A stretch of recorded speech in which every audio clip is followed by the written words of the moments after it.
오늘 본문 누가복음 6장 12절부터 19절까지를 저와 여러분이 같이 한 목소리로 함께 봉독하시겠습니다.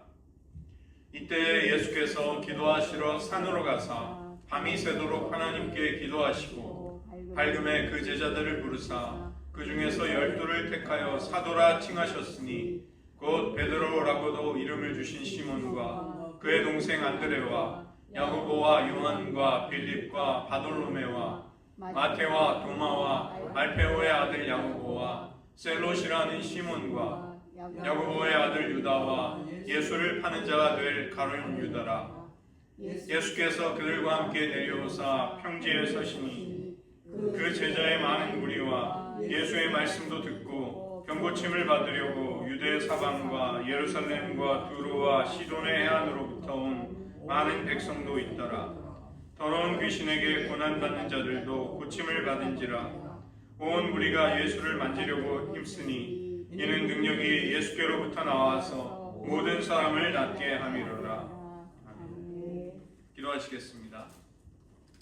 하나님, 저희들을 부르사 그리스도의 몸에 속하게 하셔서 서로가 서로를 돕고 우리의 사랑과 또 섬김을 통해 온 세상을 유익하게 하시며 복음으로 이끌기를 원하시는 하나님, 우리 안에 공동체의 영성을 세워나갈 수 있는 믿음의 눈과 또 헌신하고자 하는 마음을 허락하여 주시옵소서. 예수님의 이름으로 기도드립니다. 오늘부터는 또 몇 시간, 몇 주에 걸쳐서 공동체 영성에 관해서 살펴보도록 하겠습니다. 우리의 신앙이라는 것은 개인적인 측면과 공동체적인 측면을 포함하는 것이죠.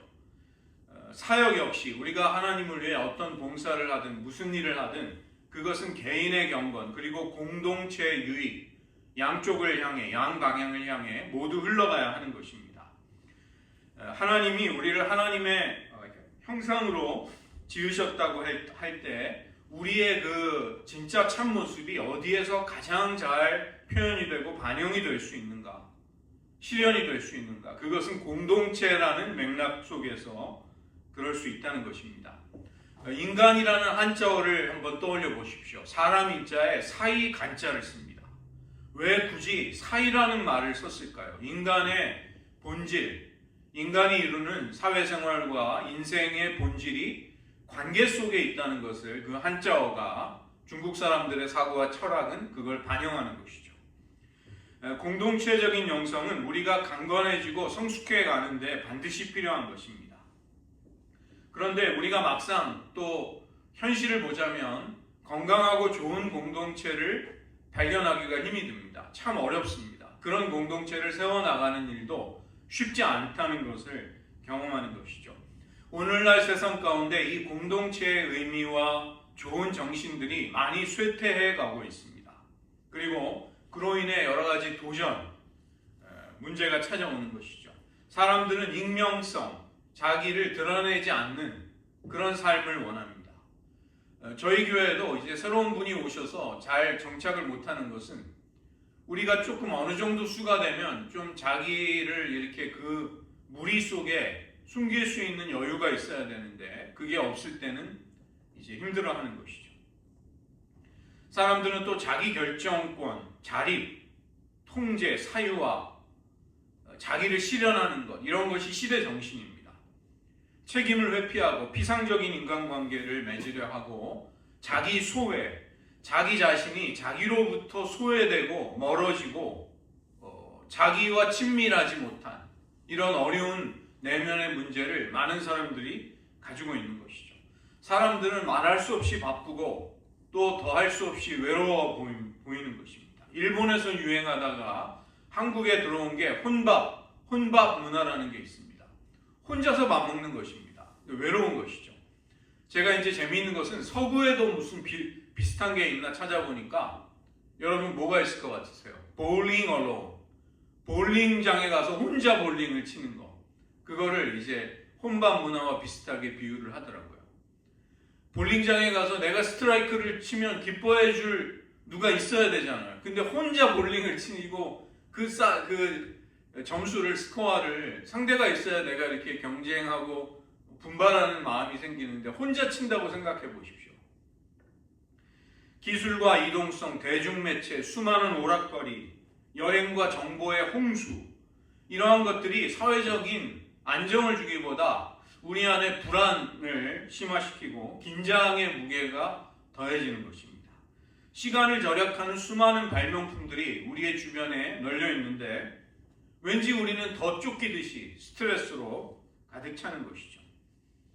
우리가 달성해야 할 일과 목표들, 이러한 것 때문에 우리는 내면의 부르심에 귀를 기울일 마음의 여유가, 영혼의 공간이 점점 더 없어지는 것입니다.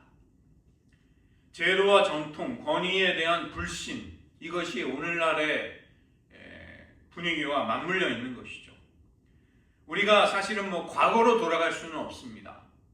저만 해도 제 어린 시절에 우리 할아버지가 섬기고 아버지, 어머니가 섬기던 교회를 저도 섬기고 그 교회에서 저도 세례를 받았어요. 그러나 오늘날 많은 사람들의 신앙생활이라는 것은 직장의 이동, 거주지의 변경, 우리 같은 이민자들, 난데없이 우리는 어딘가 새로운 공동체에 들어가야 합니다. 교회를 찾아야 합니다. 뿌리나 어떤 커넥션 같은 것을 생각해 보지 못한 채로 신앙생활을 하는 것이죠. 그러나 그럼에도 불구하고 우리가 어떻게 소중한 관계들을 잘 가꾸어 나가야 하는가, 이것이 우리 신앙에 얼마나 중요한가는 계속해서 배울 필요가 있습니다. 성경은 우리에게 헌신을 말씀하십니다. 하나님께 헌신하고 하나님이 우리에게 주신 가치들에 헌신하라는 것이죠. 그러나 우리를 둘러싼 문화는 많은 영향력을 우리에게 계속해서 흘려보내고 우리를 도전하고 있는 것입니다. 사도 바울이 부활하신 예수님을 만났을 때 사울아 사울아 네가 어찌하여 나를 핍박하느냐, 그렇게 주님이 말씀하십니다. 사도 바울은 교회를 핍박하러 왔는데 예수님은 왜 나를 핍박하냐고 말씀하시는 것이죠. 예수님이 공동체와 핍박을 받는 교회 공동체와 자기 자신을 동일시하고 계시는 것입니다. 너희 가운데 지극히 작은 자 하나를 사랑하고 작은 친절이라도 베풀고 섬기는 것을 나를 향한 것이라고 내가 인정하겠다. 그렇게 간주하겠다. 예수님이 역시 공동체를 맥락에 두고 염두에 두고 그런 말씀을 하시는 것이죠. 예수님의 삶은 홀로 떨어진 개인주의가 아니라 공동체적인 삶을 사셨습니다. 우리가 장차 그리스도 앞에 섰을 때 우리가 행한 일에 따라 심판을 받을 것입니다.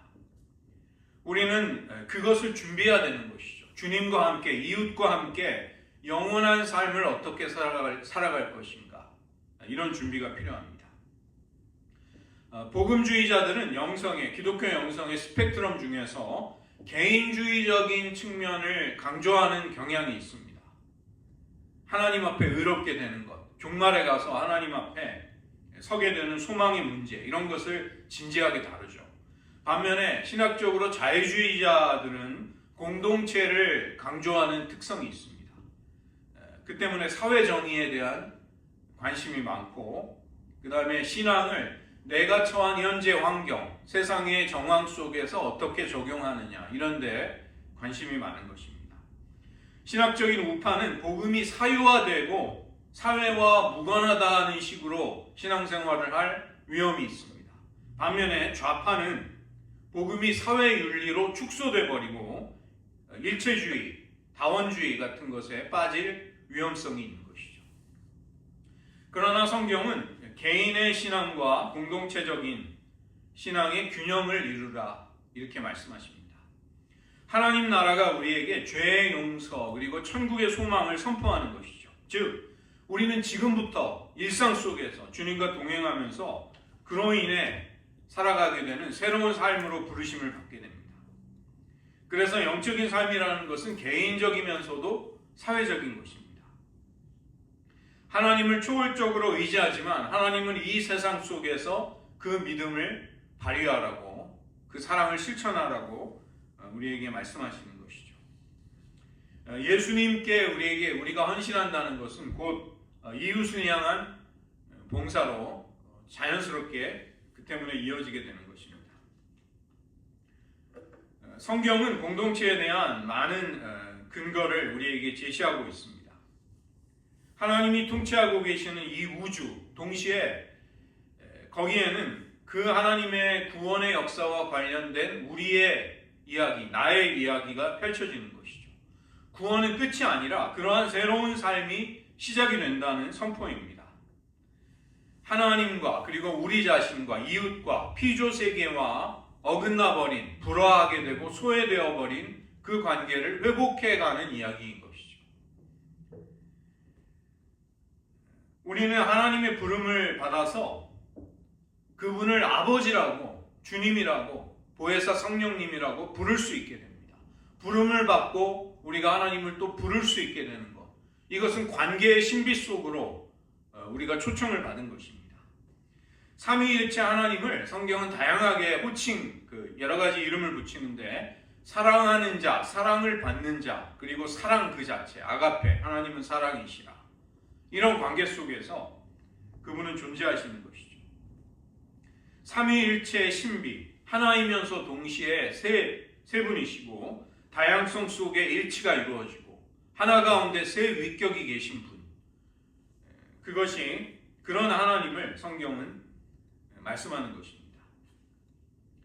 하나님의 인격을, 위격을 구분하는 여러 많은 구절들이 있죠. 시편 110편 1절, 제가 신약에서 가장 많이 28번이나 인용된 구약 성경의 구절이 시편 110편 1절이라고 말씀드렸죠.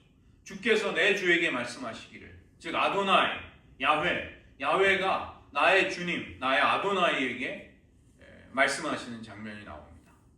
다니엘서 7장 14절, 옛적부터 항상 계신 이에게 인자와 같은 이가 나아가셔서 나라와 권세들을 받으시는 그 장면이 나옵니다. 종말론적인 메시아, 예수님이 자기 자신을 인자라고 지칭하실 때 다니엘서 7장 14절에 인자와 같은 이, 그걸 염두에 두시는 것이죠. 창세기 1장 26절, 우리의 형상을 따라 우리의 모양대로 우리가 사람을 만들자. 우리가 만들자. 또 창세기 11장 7절, 바벨 탑을 쌓는 인간을 내려 보시기 위해서 자, 우리가 내려가서 그들의 언어를 혼잡하게 하자. 하나님은 세 분의 영원하고도 동등한 위격으로 존재하시는 분이라는 것입니다. 그분의 형상과 모양을 따라 우리를 지으시고 우리를 또 다른 이들과의, 다른 사람들과의 공동체로 만드신 것이죠.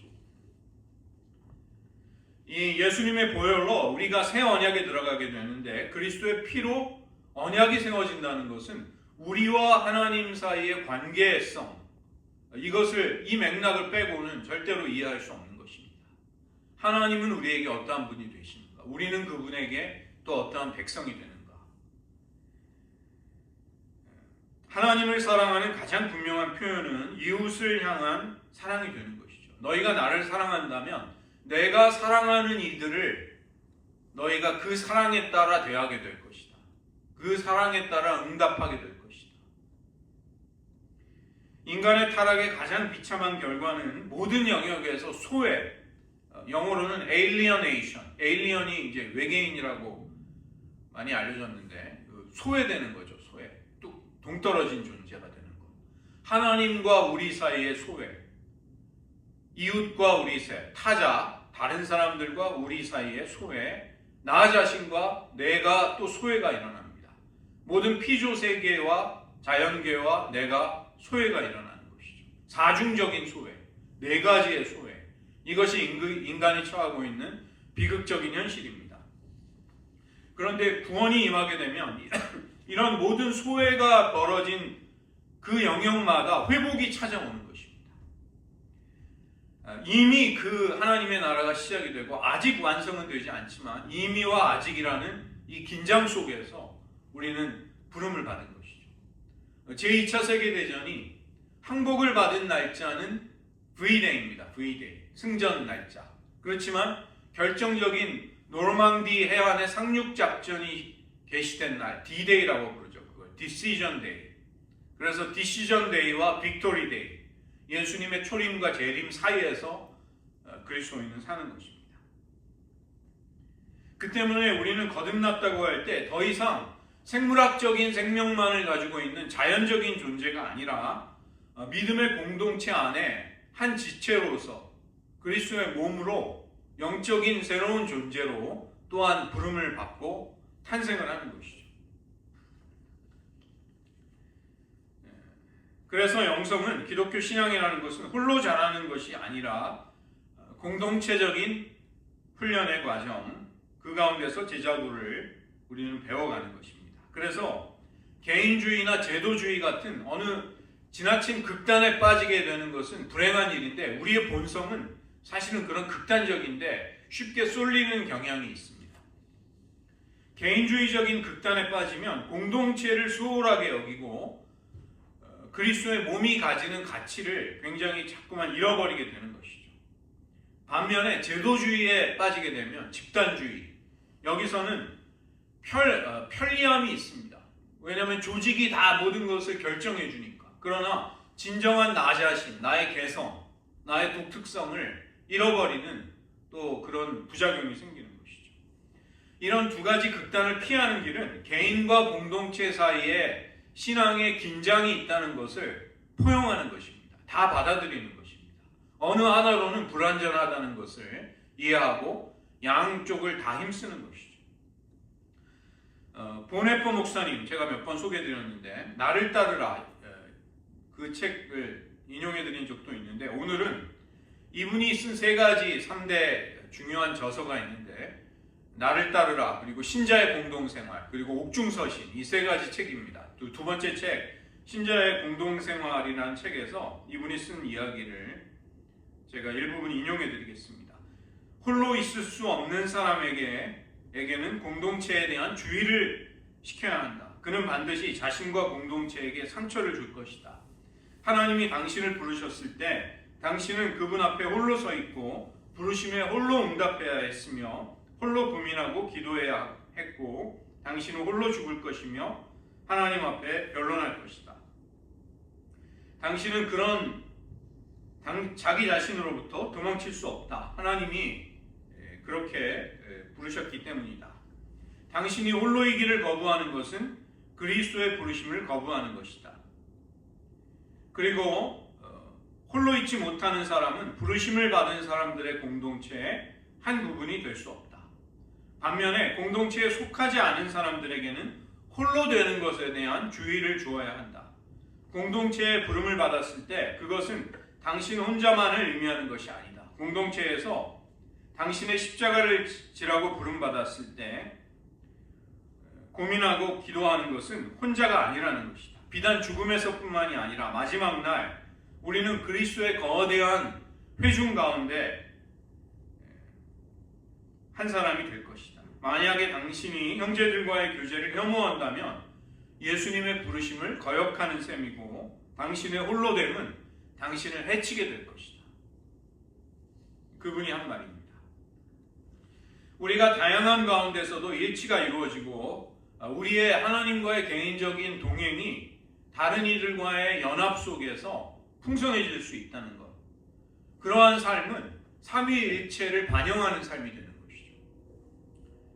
오늘 저희가 읽은 누가복음 6장 12절로 19절은 예수님의 삶 가운데 있는 3가지의 방향성을 말씀하십니다.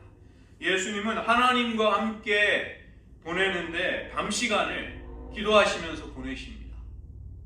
하나님 앞에 머물러 계시는 것이죠. 그리고 아침에는 주위의 제자들을 불러 모으셔서 공동체를 실현하시는 것입니다. 오후가 되면 그분의 말씀을 듣기 위해 많은 영적이고 육신적인 필요를 가진 사람들이 예수님께 몰려왔을 때 그들을 고치시면서 제자들을 또 교육시키는 것이죠. 예수님께는 하나님 앞에 홀로 있는 시간, 하나님 앞에 하나님과만 머무는 고독, 하나님과의 관계를 친밀함을 세워나가는 시간, 그리고 제자들과의 공동체를 이루고 세상을 향해 하나님의 일을 하시는 사역, 이러한 것이 이제 균형과 조화를 이루는 것이죠. 우리도 그런 신앙의 성숙을 향해 나아갈 필요가 있는 것입니다.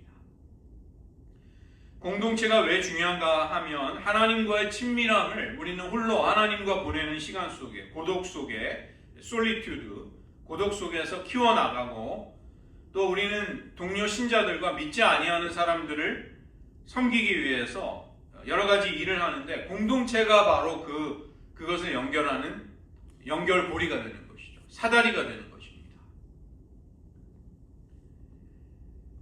그리스도를 향한 헌신과 고독, 저희가 예전에 포괄적인 영성이라는 것은 예수님을 우리의 삶의 중심에 둘 때 우리의 삶의 각각의 요소들이 균형과 조화를, 또 자기 자리를 찾는다는 것입니다. 가족이나 직장생활, 재정, 친구, 교우관계, 모든 것들이 이제 예수님이 우리의 주가 되실 때 바로 잡히는 것이죠.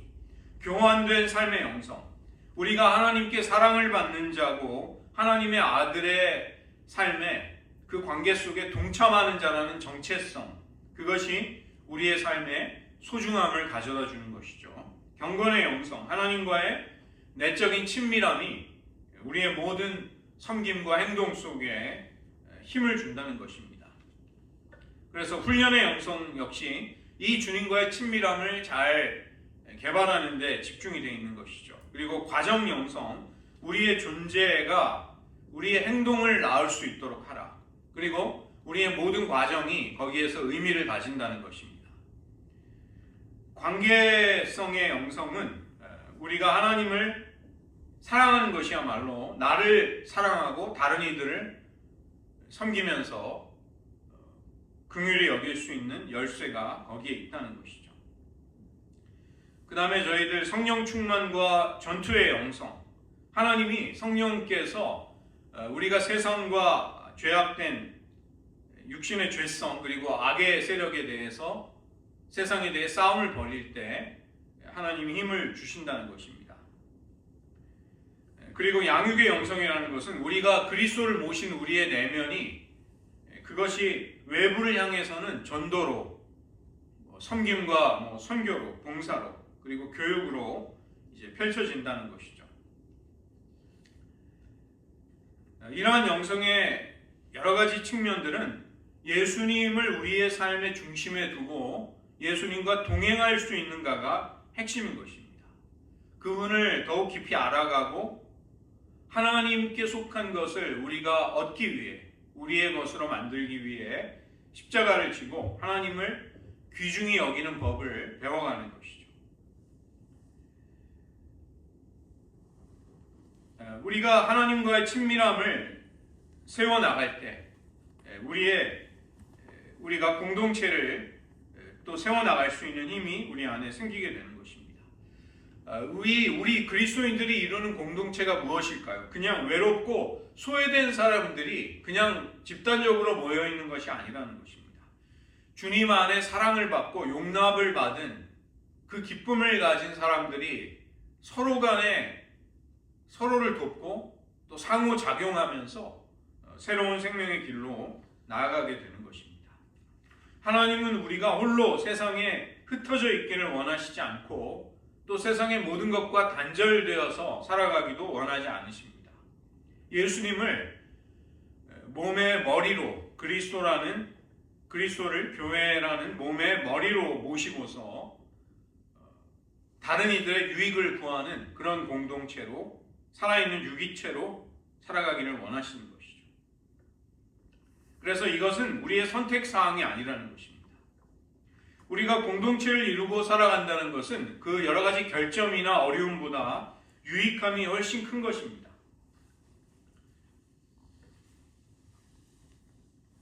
우리는 친밀함과 또 거기에서 비롯되는 행동, 다른 이들을 섬기는 것과 또 우리가 연약할 때 섬김을 받는 것, 내가 성장할 뿐만이 아니라 내가 다른 이들을 성장하는 데 도움이 되어주는 것, 철이 철을 빛나게 하는 것처럼 다른 친구가 나를 빛나게 해주고 내가 또 누군가를 빛나게 해주는 잠언의 말씀과 같은 그러한 삶이 개인과 공동체라는 이런 맥락 속에서, 이런 리듬 속에서, 순환 속에서 이루어지는 것이죠. 우리는 유능한 사람이 되라는 부름이 아니라 예수님께 헌신하는 사람이 되라는 부르심을 받았습니다.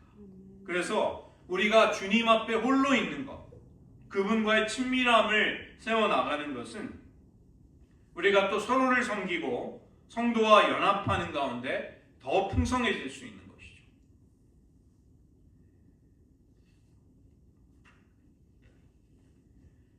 우리가 하려는 일들이 하나님과 또 하나님이 사랑하시는 이들과의 친밀한 관계 속에 근본을 두도록 하자는 것입니다. 내가 무언가를 할 수 있는 능력이 어떤 목적을 달성하는 것, 목표를 이루는 것도 중요하지만 하나님을 사랑하니까 내가 그 일을 해야 되겠다. 하나님이 귀중히 여기시는 사람들의 가치를 보고서 내가 섬겨야 되겠다. 그렇게 나오는 것이 성경적이죠. 그러나 문제는 이제 공동체로 살아가는데 많은 도전이 있는 것입니다. 교회에는 늘 속이는 사람, 교묘하게 남을 조종하려는 사람, 반대하는 사람, 파당을 짓는 사람, 수많은 사람들이 교회 안에 문제를 일으켜 왔습니다. 이것은 우리 모두가 다 육신의 죄성과 연약한 습관을 가진 인간이라는 것을 사실은 보여주는 것이죠. 이러한 교회 그리스도의 몸에 상처를 주는 사람들의 특징은 자신이 상처를 주는 사람이라는 것을 모르는 경우가 대단히 많습니다. 나는 나름대로의 헌신과 최고의 배려를 하고 있다. 그렇지만 사실은 자신의 굉장히 기만적인 행동을 그런 명분 뒤에 정당화하거나 숨기는 것이죠. 내가 주님을 위해 이렇게 열심을 다하는데 그런 나의 열정에 대해서 네가 뭔데 판단하냐, 이런 식으로 나오는 거죠. 고린도 교회를 보면 분파, 당을 짓는 사람들, 교만, 비교, 음란, 경쟁, 시기, 비난, 부도덕, 심지어 세상 법정의 고소와 고발, 우상숭배, 이기주의, 또 삐뚤어진 교리, 이단에 빠지는 사람들, 이런 수많은 사람들이 공동체가 건전하게 생명력 있게 나아가는데 많은 어려움을 주었던 것을 볼 수 있는 것이죠.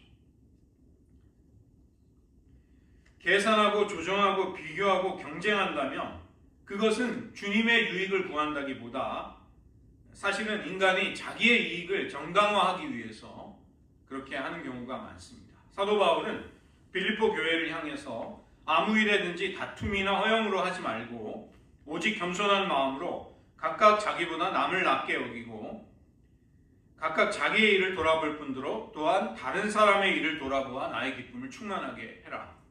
그렇게 당부하고 있는 것이죠. 우리가 주님을 기쁘시게 하고자 할 때 주님의 백성들, 하나님이 사랑하시는 이들을 섬기는 데 있어서도 이제 힘이 생기는 것입니다. 사람들의 기대와 판단의 속박으로부터 우리가 자유로워질 때 우리는 도리어 더 잘 섬길 수가 있고 더 큰 자유를 누리는 것이죠. 그 때문에 공동체에 대한 최고의 위협은 자기중심주의이고, 공동체를 우리가 무엇으로 세워나갈 수 있는가, 다른 이들을 앞세울 때, 타인을 우리보다 앞세울 때 그렇게 되는 것입니다. 지옥을 묘사하는 여러 가지 장면 중에 지옥은 끊임없이 굶주리는 곳이다. 왜냐하면 서로에게 퍼먹여주면 되는데 그렇게 하지 않기 때문에, 지옥에 온 사람들은 절대로 그렇게 하지 않기 때문에 말할 수 없는 고통에 굶주림에 시달리는 곳이다. 그렇게 설명하는 분도 있습니다. 반면에 천국은 타인 중심주의 그리고 관계를 앞세우는 그런 곳이 되는 것이죠. 우리 내면에 사유화와 권력에 대한, 지배에 대한 욕망이 있습니다. 어떤 좋은 것을 내 소유로 만들어야 되겠다. 그 다음에 권력에 대한 욕구, 무언가를 내 뜻대로, 내 마음대로, 내 뜻대로 원하는 대로 해야 되겠다는 그런 타락한 본능이 인간 안에 있기 때문에 건강하고 좋은 공동체, 사랑과 공의가 넘치는 공동체를 세워나가는 것은 사실은 많은 대가를 요구하는 것입니다. 그러나 하나님의 말씀은 우리에게 그런 아름다운 공동체를 세울 만한 가치가 있다. 너희들이 그 일에 뛰어들라고 우리를 격려하고 있는 것이죠.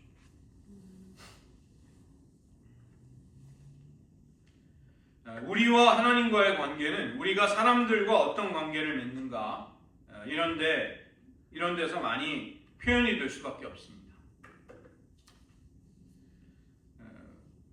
세상의 가치관, 세계관과 성경적으로 무엇이 하나님이 원하시는 가치들인가, 이것을 보여주는 것은 비교해 본다면 상당히 많이 다른 것이죠.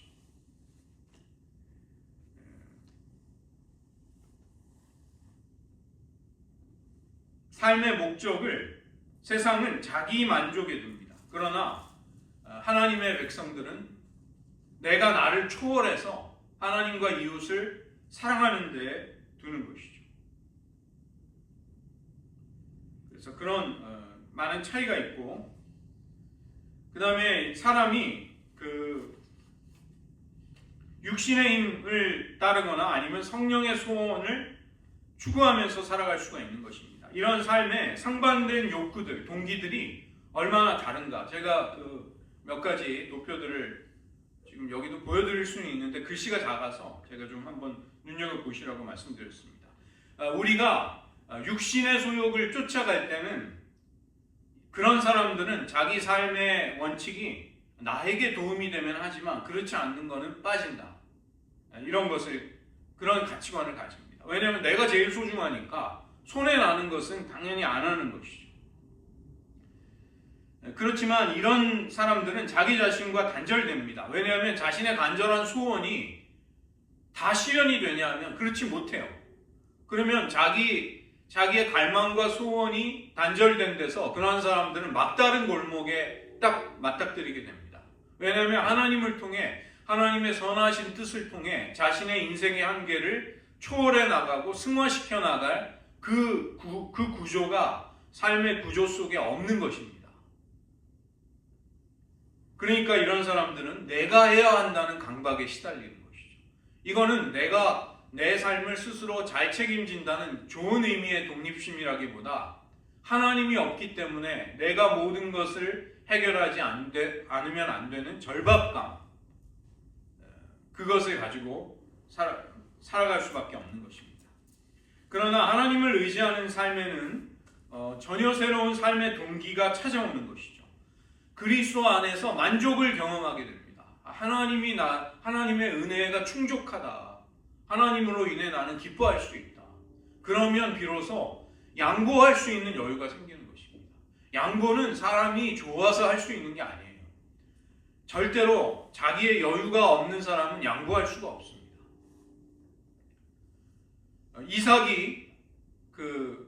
이삭이 우물들을 양보해줘요. 고대 근동에서, 팔레스틴 그 지형에서, 기후에서 우물이라는 것은 얼마나 파기가 힘들고 발견하기가 어렵겠습니까? 근데 블레셋의 목자들과 다툼이 일어나니까 우물을 양보해주고 가서 다시 파요. 이삭은 하나님의 은혜와 유업을 받은 사람입니다. 아브라함에게 주신 언약이 그에게 있기 때문에. 그래서 그는 양보할 수가 있는 것입니다. 나중에는 그 메워버린 우물을 다시 파서 복원하는 일도 할 수 있는 거예요. 여유가 있는 사람들. 그 때문에 자기 부인이 귀중하다는 것을 알게 됩니다. 내가 나를 위해 사는 것보다 나를 부르신 주님을 위해 사는 것이 더 영광스럽구나, 더 복되구나, 더 가치롭고 더 재미있구나. 이것을 긍정할 수 있는 사람은 삶의 여유가 생깁니다. 그래서 주님을 의지하는 것이죠.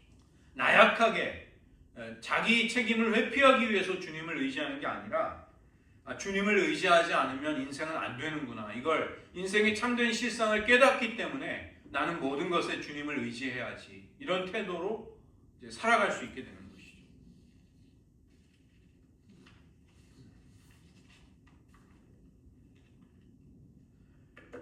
그러면 그런 공동체를 누가 어떤 자질을, 어떤 신앙을 가지고 살아갈 때 세워나갈 수 있을까?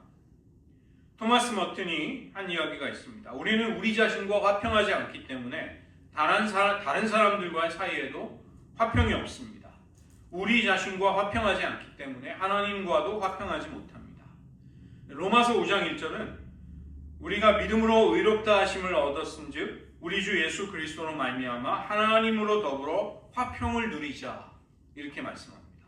하나님과의 화평이, 우리가 모든 관계 속에서의 화평을 누릴 수 있는 그 근원이 되는 것이죠. 힘이 되는 것이죠. 우리가 왜 그리스도 안에서 순종하려고 하고 자기 부인이 주는 위로를 발견하는가? 그게 정말 귀하다는 것을 우리는 깨닫게 되는 것입니다. 교부였던 어거스틴의 말입니다. 기도 가운데 주여 당신의 가장 선한 종들은 어떠한 사람들입니까? 자기의 소망 위에다가 하나님의 응답을 만들어가는 자들이 아니라 하나님의 응답이라는 터 위에서 자신의 인생을 세워가는 사람들입니다. 이 말의 의미를 알게 되는 것이죠.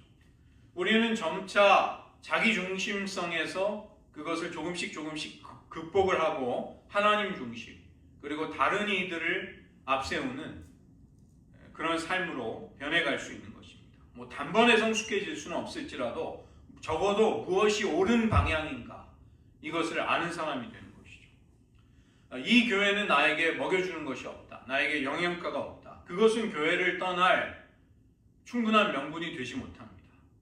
때로는 하나님이 나를 다른 이들을 유익하게 하기 위해서 다른 이들을 먹이기 위해서 나를 여기 두실 수도 있다는 것을 긍정하는 것입니다. 그 때문에 좋은 공동체는 우리가 예수님을 사랑하고 우리의 삶을 드릴 때 우리가 타인 중심의 삶을 살아갈 때 다른 이들을 섬기려고 할 때 부산물로 거기서 생기는 것이죠. 그것 자체가 목적이라기보다 하나님이 기뻐하시는 삶을 추구하면 모든 선한 은혜들이 곁가지처럼 따라오는 것입니다. 나는 굳이 그것을 구하지 않았는데도 하나님이 선물로 주시는 것들을 풍성히 받을 수 있게 되는 것이죠. 그 때문에 공동체의 가장 큰 적은 이기주의자이고 공동체에 가장 기여하는 사람은 자기를 부인하면서 종의 자리로 내려갈 수 있는 사람. 예수님이 제자들에게 대야를 가져와서 수건과 대야를 가져와 무릎을 꿇고 발을 씻겨주셨습니다. 하나님의 나라에서 큰 자는 세상 사람들의 눈에 보기에는 절대 그 기준과는 완전히 다른 사람이라는 것을 예수님이 보여주신 것입니다. 우리가 주님을 닮아간다는 것은 우리가 예수님 앞에 회심했다면 그분의 십자가 앞에서도 우리의 인생의 원칙과 삶의 태도들이 회심해야 하는 것이죠. 거듭나야 하는 것이죠. 육신에 대한 죽음, 편안함과 행복에 대한 여러 가지 요구에 대한 죽음, 십자가의 죽음을 받아들이는 것입니다.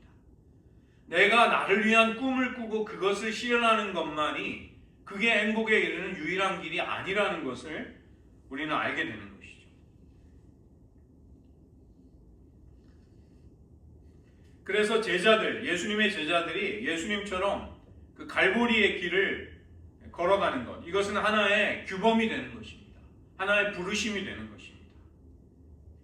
산상수훈을 보면 마태복음 5장에 나오는 산상수훈에 보면 이 팔복이야말로 공동체를 세워나가는 사람들의 특징이자 자질입니다. 심령이 가난한 자는 복이 있나니 천국이 저희 것이며 영적으로 내가 파산했구나. 나는 말할 수 없이 가난한 자로구나. 그 때문에 하나님을 절실히 필요로 하는구나. 하나님이 없으면 안 되는구나. 이것을 긍정할 수 있는 사람, 공동체를 소중하게 여길 수 있게 됩니다. 애통하는 자는 복이 있나니 저희가 위로를 받을 것이며 나의 죄가 얼마나 크고 깊다는 것을 뼈저리게 깨닫고 거기에서 우러나오는 통회, 진정한 회개로 나아갈 수 있게 되는 것이죠. 온유한 자는 복이 있나니 저희가 땅을 기업으로 받을 것이며 자랑은 나를 자랑하는 것이 아니라는 것이죠. 하나님께 철저히 의지하는 겸손 속에서 살아갈 수 있게 되는 것입니다. 온유하다는 것은 그 야생마를 길들인 상태를 헬라어가 의미하는 것이죠. 하나님의 뜻에 온유한 사람은 하나님의 뜻에 대해서는 절대적으로 순종할 수 있습니다. 그러나 그렇지 않은 것에 대해서는 꿋꿋하게 맞설 수 있는, 저항할 수 있는 사람은 도리어 온유한 사람입니다. 그리고 그런 사람들이 땅을 기업으로 얻게 되는 것이죠. 여러분 세상에 보시면 사자와 호랑이 같은 맹수들이 별로 그들은 땅이 없습니다. 별로 자기 영토가 사냥할 수 있는 정도밖에 없어요. 그러나 온유한 짐승들은 온 세계에 퍼져서 살아갑니다. 온유하기 때문에. 의에 줄이고 목마른 자는 복이 있나니 저희가 목마를 것이며, 하나님과 하나님의 성품을 본받고자 하는 열정, 진정한 만족은 사람의 인정이 아니라 하나님이 인정해 주시는 것이다. 그걸 깨달은 사람들이죠. 긍휼히 여기는 자는 복이 있나니 저희가 긍휼히 여김을 받을 것이며, 하나님이 나를 얼마나 긍휼히 여겨주셨는가를 알 때 우리는 다른 사람에 대한 긍휼을 품을 수 있게 됩니다. 마음이 청결한 자는 복이 있나니 저희가 하나님을 볼 것이며, 마음의 청결함이라는 것은 한 가지에 집중하는 마음입니다. 두 마음을 품지 않은 마음, 하나님 한 분만을 바라보는 마음, 단순함으로 살 수 있죠. 마음이 청결한 사람의 유익은 아주 단순한 인생을 살 수 있게 됩니다.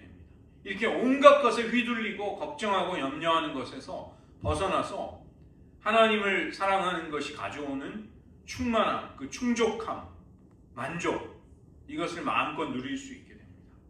마지막으로 화평케 하는 자는 복이 있나니 저희가 하나님의 아들이라 일컬음을 받을 것이며, 하나님과 화평한 사람은 다른 사람들과의 관계 속에서도 화평을 추구할 수 있게 됩니다. 샬롬, 그 사람이 살아가는 모든 삶에는 주변 사람들마저 샬롬을 경험할 수 있게 되는 것이죠. 의를 위하여 핍박을 받은 자는 복이 있나니 천국이 저희의 것입니다. 우리가 이웃의 유익을 구하려고 할 때 거절과 오해와 배신의 위험 앞에 우리는 노출이 됩니다. 우리가 어려움을 겪는 것이죠. 그러나 우리의 눈이 예수님을 바라볼 때 우리는 그 모든 고난을 통과해서 하나님이 우리에게 주시고자 하는 아름답고 충만한 것, 가짜가 아닌 진짜를 얻을 수 있는 사람이 되는 것입니다. 그래서 이 팔복을 공동체에 임하는 우리들의 자세에 적용해 볼 수 있다면 큰 유익을 얻게 되는 것이죠. 우리는 그리스도의 몸 가운데 있습니다. 다양함 속의 일치를, 연합을 우리는 이루고 있는 것이죠.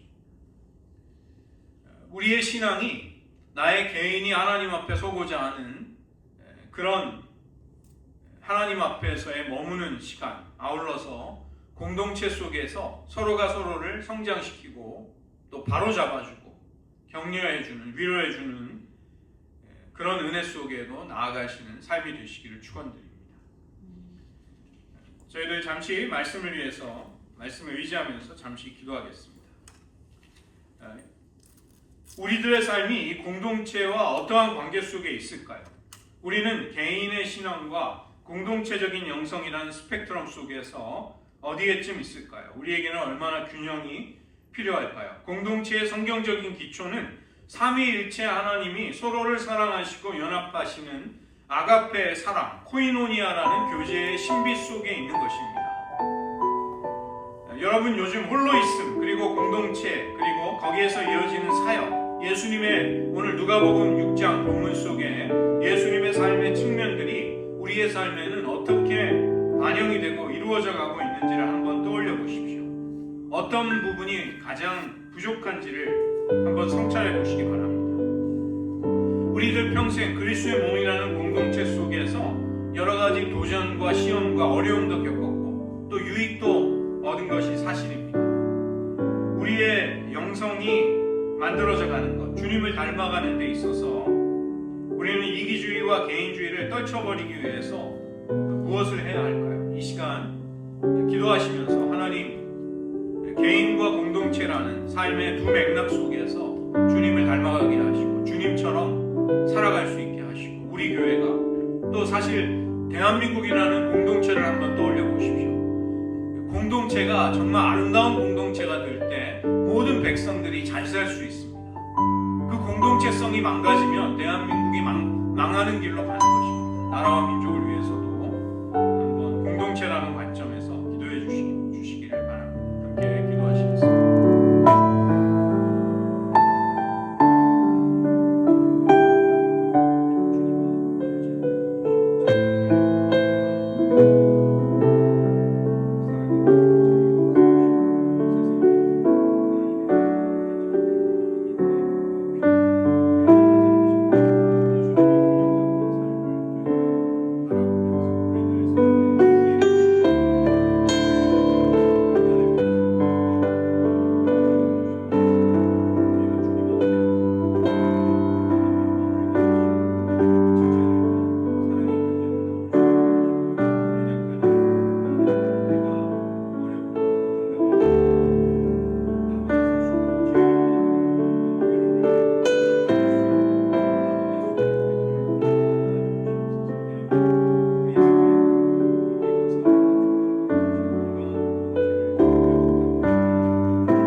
친밀함을 세워나가는 시간도 주님은 가지셨고 또 사랑하는 제자들과의 공동체를 이루어 그들을 가르치며 그들을 성숙시키고 그들의 믿음을 양육해 주시는 모습도 보게 됩니다. 주님은 결코 세상 사람들의 필요, 하나님의 아들을 간절히 찾고자 온 목말라하는 수많은 사람들의 영육간의 필요를 외면치 아니하시고 그들을 고쳐주시고 자유케 해주심으로 균형 잡히고 영성의 모든 스펙트럼을 갖춘 하나님의 아들의 아름다운 본을 우리에게 보여주셨습니다. 그러나 우리의 삶이 어디에서 주님의 삶에 미치지 못하는지 저희들 깨닫게 하시고 저희 안에 주님 앞에 나아가기를 힘쓰는 시간과 또 지체들과 사랑의 교제를 나누며 세상을 향해 복음을 나눌 수 있는, 증거할 수 있는 그런 균형 잡힌 온전한 영성이 우리들 안에도 자라날 수 있도록 은혜 베풀어 주시옵소서. 세상의 수많은 사람들 사랑을 갈구하며 목말라 합니다. 그들을 주님의 울타리 안으로 소개하고 인도해서 목자 되신 주님의 큰 사랑이 인간의 목마름과 부르짖음과 비명과 또 고통의 외침을 위로하고 잠잠케 할 뿐만 아니라 거기에 그것들을 변화시켜 하나님을 향한 찬양과 감사로 바꾸게 되는 일들에 우리들의 생애를 사용하여 주시옵소서. 주님, 대한민국과 우리가 살아가는 이 땅 미국의 사회가 건강하고 아름다운 공동체성을 회복하기 원합니다. 사람들이 소외되고 파멸하고 산산조각으로 부서질지라도 서로가 서로에게 관심을 기울일 수 없고 도움을 주지 못하는 그런 끔찍한 곳이 되지 않게 하시고 연약한 이들을 붙잡아주고 세워줄 수 있는, 내가 필요할 때 남을 돕고 나의 필요가 간절할 때 다른 이들의 도움을 받을 수 있는 그런 공동체가 되게 하여 주시옵소서. 모든 말씀 예수님의 이름으로 기도드립니다.